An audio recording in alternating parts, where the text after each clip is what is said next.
নমস্কার বন্ধুরা, আজকে আমি তোমাদের খেজুর গুড়ের রসগোল্লা বানিয়ে দেখাবো। এখানে নিয়েছি আমি খেজুর গুড়, অনেকের একে নলেন গুঁড়ো বলে, আমাদের এখানে সবাই পাটালি গুঁড়ো বলে। যাই হোক, এটা খেজুর গুড় নিয়েছি। আর এখানে নিয়েছি আমি 2 কিলো দুধের ছানা। ছানাটা তৈরি করা তোমাদের দেখালাম না, আমার আগের ভিডিওতে দেওয়া আছে ছানা তৈরির ভিডিও, লিঙ্কটা আমি দিয়ে দেবো, তোমরা দেখে নিও। ছানাটাকে প্রথমে আমি ভালো করে মেখে নিচ্ছি।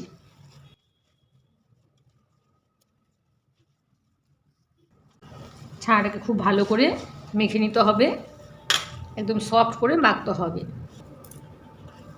হাতের চেটোর সাহায্যে খুব ভালো করে ছানাটাকে আমি মেখে নিচ্ছি।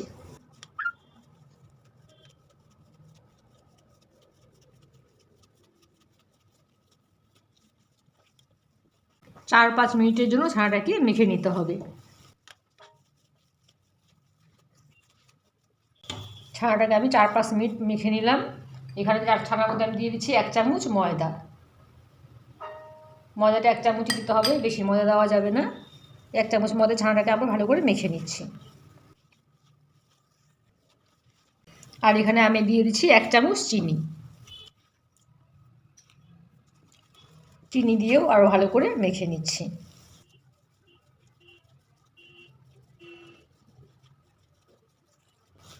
ছানাটা আমার ভালো করে মেখে নেওয়া হয়ে গেছে। আমি রসগোল্লাগুলো তৈরি করে নিচ্ছি। আমি একটু বড় সাইজের রসগোল্লাই করে নিচ্ছি।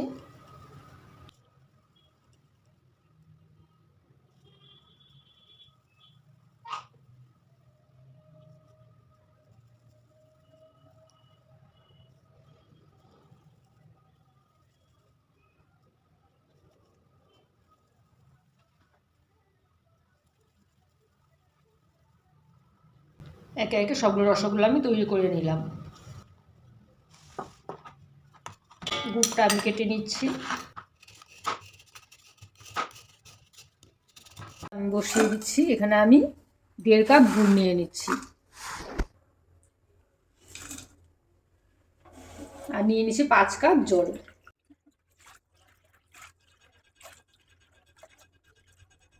জলটা খুব ভালো করে ফুটে উঠুক, তারপর রসগোল্লাগুলো আমি ছেড়ে দেব। এখানে আমি 2 চামচের মতো চিনি মিশিয়ে দিচ্ছি। পুরো গুড়টা মেল্ট হয়ে গেছে। আর একটু পরে আমি রসগোল্লাগুলো দিয়ে দেব।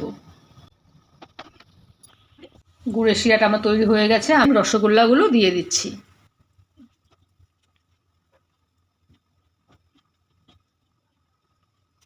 রসগোল্লাগুলো আমি 20 থেকে 25 মিনিটের মতো ফুটিয়ে নেব। গুড়ের রসগোল্লাগুলো আমার রেডি হয়ে গেছে। দেখো ফুলে কতটা বড় হয়েছে। রসগোল্লাগুলো আমি নামিয়ে নিচ্ছি। গুড়ের রসগোল্লাগুলো আমার রেডি হয়ে গেছে। দেখো কতটা সফট হয়েছে। একটু তোমাদের আমি কেটে দেখাচ্ছি। আমার এই রেসিপি তোমাদের কেমন লাগলো জানাবে। আমার চ্যানেলটিকে সাবস্ক্রাইব করে দিও আর লাইক কমেন্ট দিতে ভুলো না। ঠিক আছে বন্ধুরা, আজকের মতো এখানেই রাখছি। টাটা।